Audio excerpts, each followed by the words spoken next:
Good morning, dear students. Today we are going to see about cage rearing.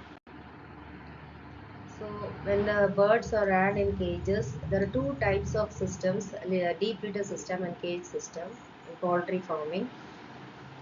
In cage system, the birds are reared in cages. Here you are seeing a conventional type cage, which is ordinarily used in different poultry farms. So, when you take the size of this conventional type cage, it is of 18 inches deep and 18 inches height at the front, while a slope of 1 inch in 6 inches. At the back of the cage, the height is 15 inches, and the floor of the cage you can see an extension in front up to 7 inches, and this extension is considered as the egg collecting tray. So this is the dimension of conventional cage. There is another cage called as reverse cage. So it is nothing but it is a modified form of the conventional type cage. When you take this reverse cage, here the dimension is the breadth is 18 inches, the front height is 17 inches, depth is 12 inches, and the back height is 15 inches. So this is the dimension about a reverse cage. There are some advantages related to the reverse cage. There is increase in egg production when you rear poultry fowls in reverse cages, and feed consumption is also increased. Feed efficacy is slightly slower, and the body weight is greater, and there is reduced mortality. These are the advantages of reverse cage system. Coming to feeders, so in cages you are going to use different feeders and waterers.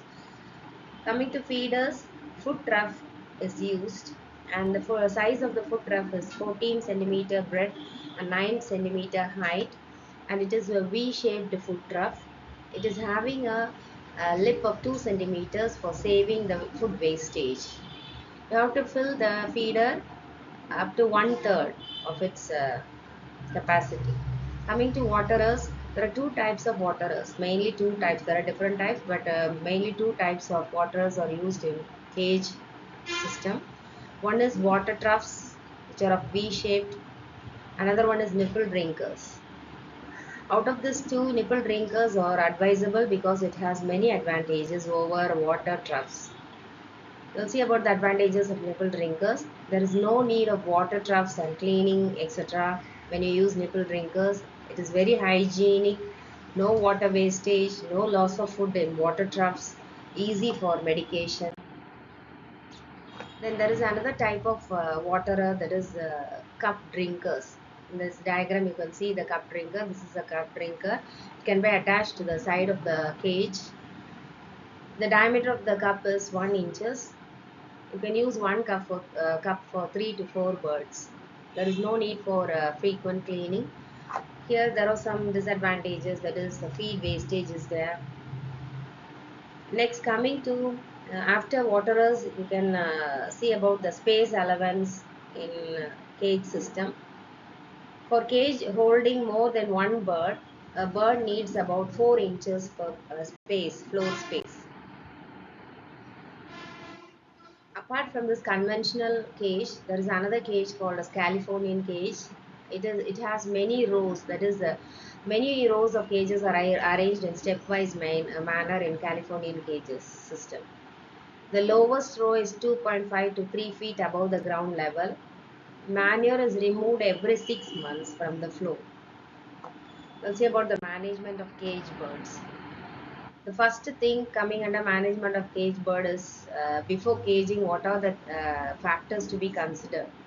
Before housing them, that is prior to 2 to 3 weeks before housing, they are expected to uh, check for external parasites. Then we have to give final deworming, give booster dose of fowl pox, etc. So these are the things to be seen into before caging them.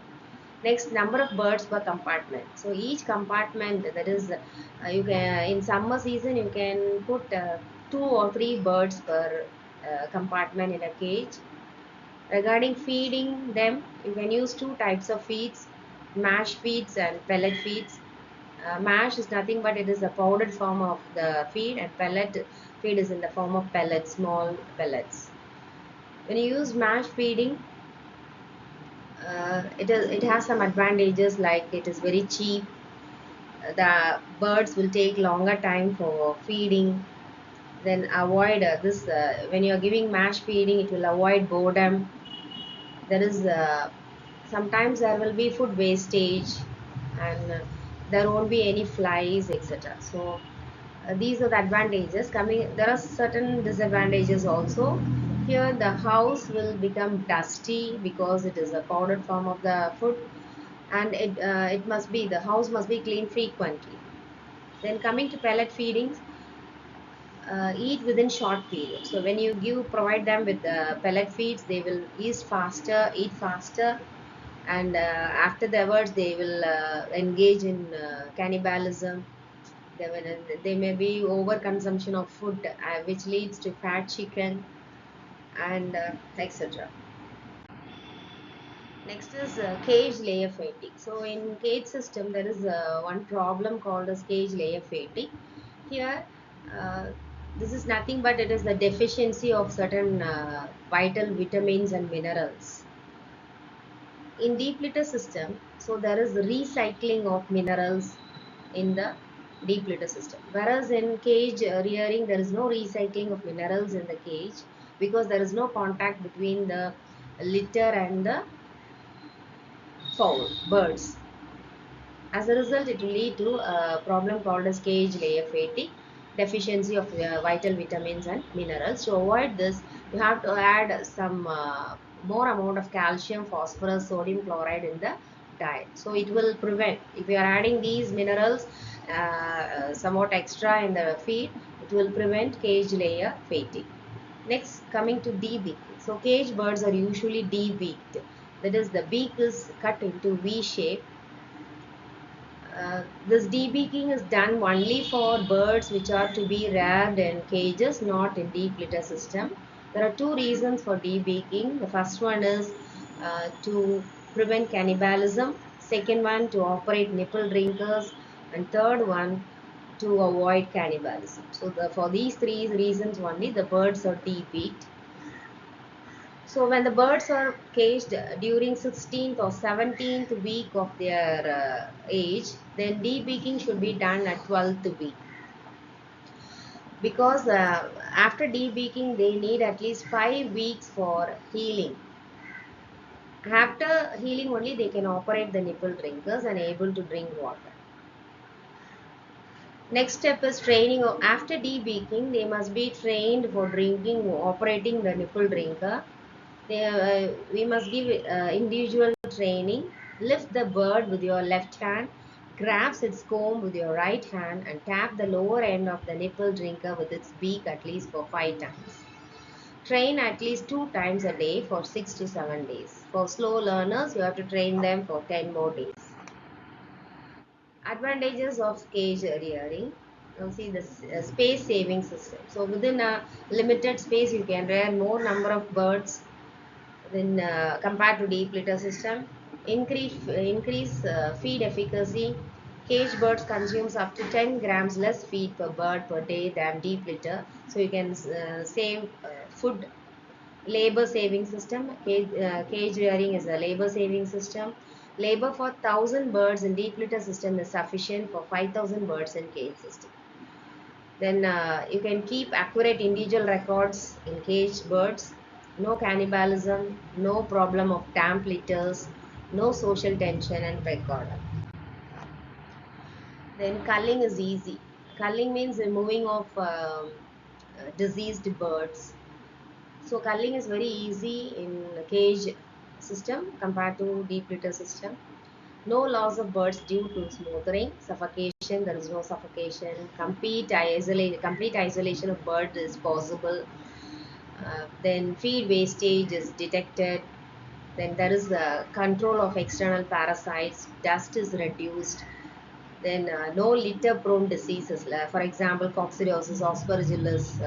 Then worm infections are prone or more in deep litter system, but these are less in cage system. So these are the advantages of cage system, and there are certain disadvantages also regarding the cage rearing. I'll see one by one. First disadvantage is the increase of cracked eggs. Removal of droppings is a problem here. Feed wastage and special care in feed formulation to avoid cage layer fatigue. There is no heat or cold isolation to the birds, no dust bath, etc. So these are the disadvantages which are coming under cage rearing system. So thank you for listening the class, and now I think you would have understood about the cage rearing of poultry birds.